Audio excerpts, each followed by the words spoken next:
Myths and legends, we like to pretend they're just stories. Old tales born from fear, superstition, or someone trying to make sense of a world that never stopped trying to kill them. But if there's one thing I've learned in my life, it's that every myth comes from a seed of truth. Sometimes that truth is small and harmless, and sometimes it grows into something that follows you forever. My name isn't important. What matters is what I saw and what I've been running from for more than 25 years. And no, this isn't a ghost story. This isn't a dream. This is what really happened to me. I was born and raised in New Orleans, a city where Catholicism, voodoo, hoodoo, and folklore mix together like gumbo. You grow up around priestesses, old spell books, haunted houses, graveyards above ground, and stories passed from generation to generation.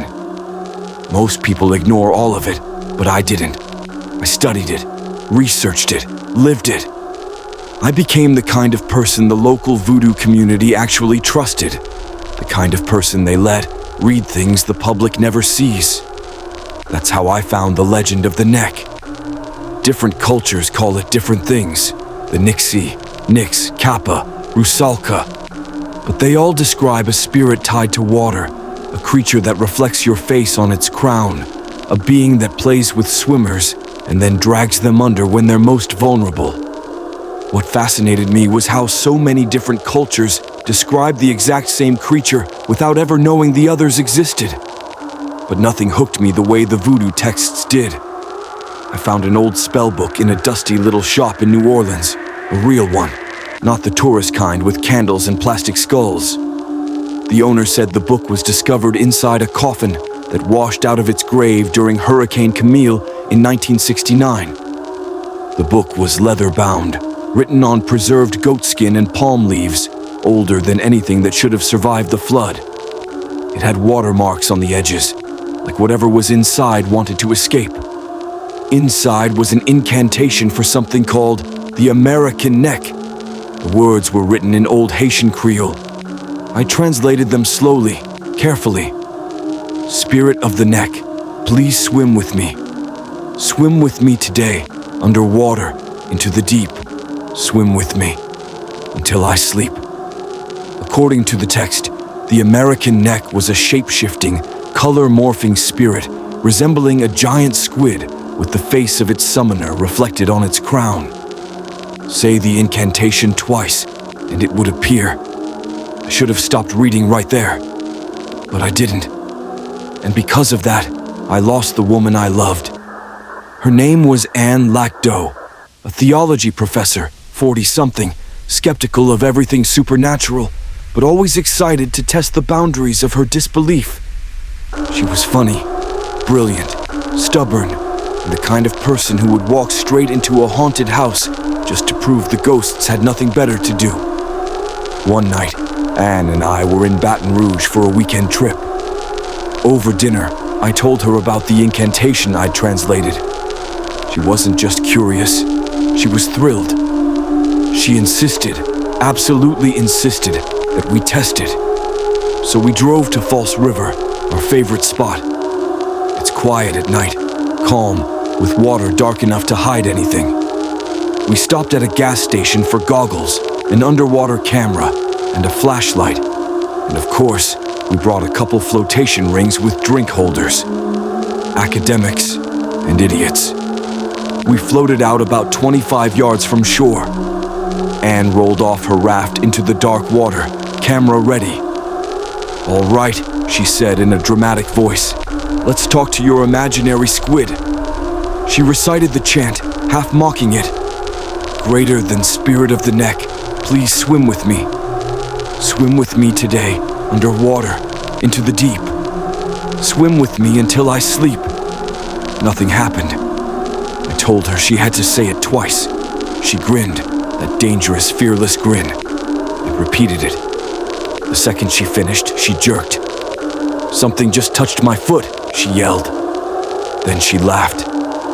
Damn minnows. But then she went silent. A glowing pulse lit up beneath her. I heard her take pictures rapid fire. "Bill, Something's moving down here. Something big. It's playing with the flashlight. Her voice lifted into excitement and fear all at once. Bill, oh my God, it's a squid. I can see my reflection on it. My blood ran cold. She wasn't teasing me. She wasn't laughing. I leaned forward on my raft, trying to see, trying to calm her. But she suddenly said, Bill, my reflection, it's upside down. Why is it upside down? Before I could answer, two massive tentacles rose from behind her. She screamed. The water exploded. I watched those tentacles strike her, ripping into her swimsuit, dragging her backward as more of them wrapped tightly around her body. She kicked, fought, reached for me, but I couldn't reach her. I couldn't do anything. She was pulled under in seconds. The last thing I saw was her face, upside down, staring at me from the glowing crown of that thing. I stayed on that raft for hours, frozen, calling her name, praying I'd hear her splash or cough or laugh, that this was all a prank. When the sun rose, I found her camera washed up near the shore. I called the police, but I lied. I said she disappeared underwater, maybe a gator.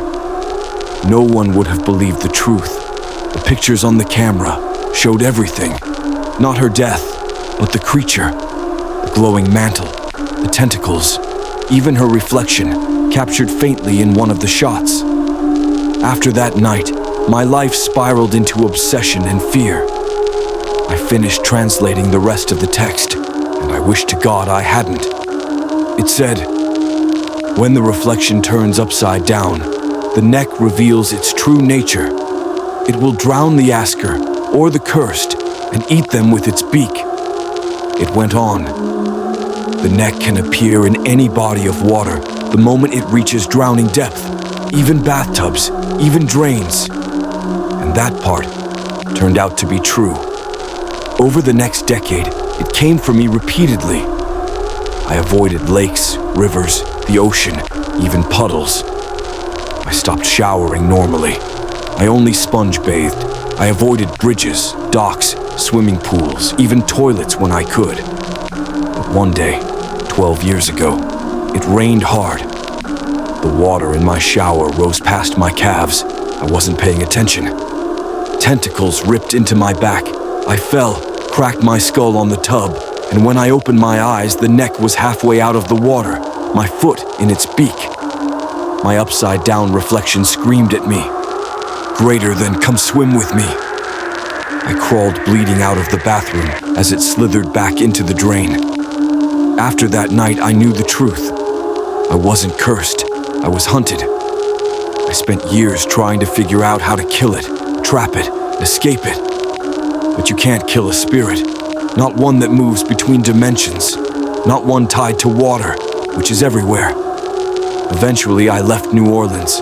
I live in a trailer now, far from everything, far from people, far from temptation. I still can't go near water. I don't think I ever will. And that brings me to today. I'm telling this story not as a warning, not as a curse, but as a confession. A man can only live in fear for so long before he needs someone, anyone, to hear the truth. I don't know if the neck still wants me. I don't know if it waits in the pipes beneath me or the puddles outside after a storm. I don't know if it remembers my name, but I remember its face, and I remember Anne's. And every night before I sleep, I still hear her voice in the water. If there's one message I can leave you with, it's this. Be careful what you call into the dark. Sometimes the dark answers back.